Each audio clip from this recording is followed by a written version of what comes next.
So I'm here with my fellow managing partner, Madlow Executive Advisors, Eric Seller. Eric, how you doing today? Doing great. How are you, Craig? I'm good. Hey, I wanted to get together with you and just do a quick video on a blog post that you had put together. I think it was last week, maybe, right?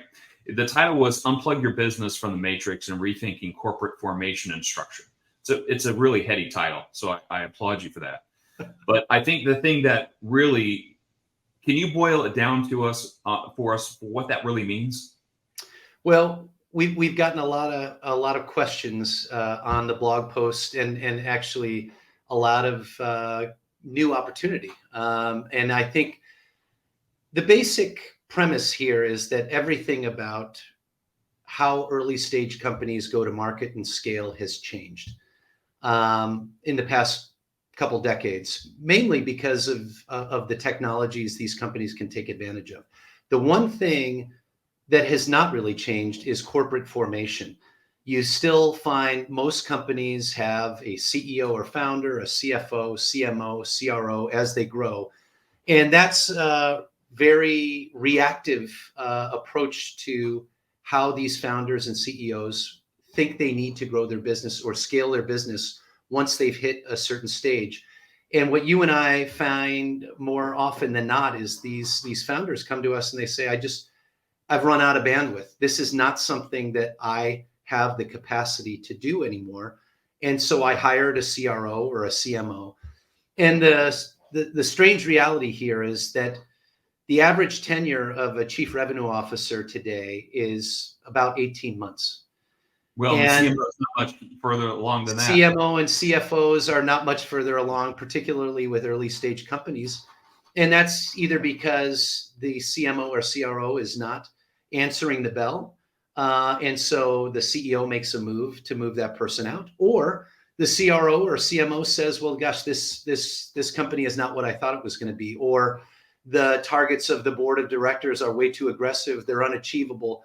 Whatever the reason, that's the tenure. And having been a chief revenue officer and you be a former CMO, we both know that you're just getting up to speed as a CMO or CRO at 6 or 8 months into the job, right? So if that CMO or CRO leaves after 18 months, out with them walk the plan that they built, out with them walk the talent that they've hired against, the culture that they've built. And many times the pipeline that they've built is not as real as you thought it was going to be. And so the founder and CEO is left with a great void, and these people don't come cheaply. So they've not only lost time, they've lost culture, they lost talent, but they've also lost a lot of money trying to keep these people on board and incentivized. And the blog post is just rethinking your corporate formation and strategy. And what we're finding is here at Madlow, I mean, we staff our organization with former CMOs, CROs, founders, and CEOs, but these are all highly skilled, highly tenured people that have raised the money. They've taken their companies public. They have scaled their businesses. They've built international sales teams. They've done the job well. And we've built our business practices based on the multi-decades of experience that each of these advisors bring. And it's a recipe for helping our founders and CEOs scale their business faster and more effectively with a lot less money.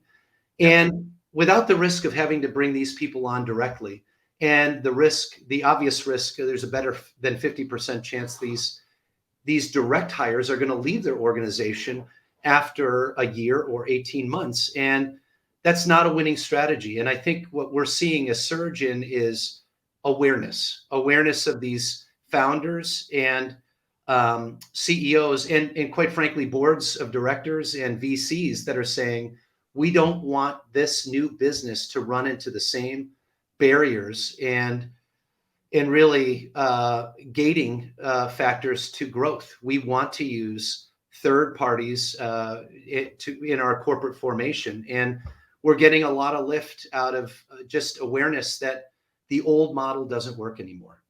So one of the things that we always are talking to founders about, and between you and I and many of these calls, we do the same, right? We talk to 4 to 5 founders a week. Yep. And one of the things that we always talk to them about is whether or not they're trying to penetrate into new markets. They're trying to go after new targets. They're really trying to grow sustainable revenue, right? And Yep. we have these clients and they come to us and they say, we want to get this done. And we've tried this before and it's failed, right? Mostly, we all know there's varying reasons around that. Sometimes you want to do it on the cheap. Sometimes you just want to hire a marketing agency and a junior salesperson to just go out and beat the bushes, and hopefully good things come along with that, right? Yeah. So we often talk to them, do it right the first time. You can always get more money. You can never get back time, right? That's 100%. And so that's really what they miss out on. So in this piece, how would you suggest that a founder go after this the first time around, and how do we do it a little bit different? I just want to hear it from you from a CRO perspective. So one size doesn't fit all with how these CEOs and founders come to us. I think we just landed our fourth or fifth publicly traded company who was trying to penetrate the U.S. market for the third time, I believe.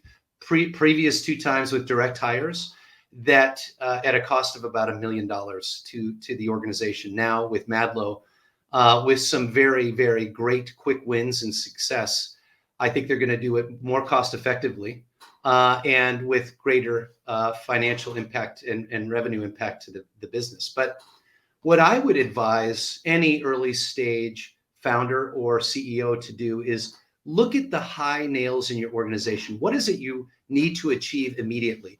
We have best practices around your go-to-market marketing strategy for creating top of the funnel pull to your organization so that you have more market qualified leads that you can hand off to sales. If that's your problem, we have a business practice built around driving those sorts of leads in the organization. If your problem is conversion rates, right? We have plenty of qualified leads in sales, but our conversion rates are low, right? We're only closing 20 to 15% of those leads. We can help you understand why it is you're running into problems, your sales organization running into problems, closing that business, and everything in between, right? Maybe that's your marketing presence, your value proposition that you're building for the sales organization. Maybe something has changed in your competitive environment. We do a great deal around assessing the competitive environment for these businesses and helping them understand how do you want to retool your go-to-market strategy to penetrate more business. It looks like your competitors are outflanking you, right? Maybe they're getting more of the leads, but understanding the discrete activities where you need help and taking advantage of the depth of expertise Madlow has and our advisors have in these discrete practices. That's something that we can definitely help with. And really trying to do this in a meaningful way for our customers. Yeah, and I think the one thing too that if you talk about the practices and frameworks that we do, which I really do think make us very different, you have a collection of, I mean, I haven't added it up lately. It's over 100 years worth of marketing and sales experience. I think the one thing that we do really well and a big mistake, I think, as we've been doing this over the last 7 years, is this idea that sales and marketing are discrete practices and functions. And that's not how we operate, right? And that's not how you should think about your business. You should think about it revenue. And how do I grow my revenue? And sales and marketing are really just levers inside of that to help you to move that lever, right? And so a lot of times in our engagements, as you'll start to see this, we'll float in CMO, CRO. It really doesn't matter to us. It's really about revenue because we all work under these same frameworks and have best practices.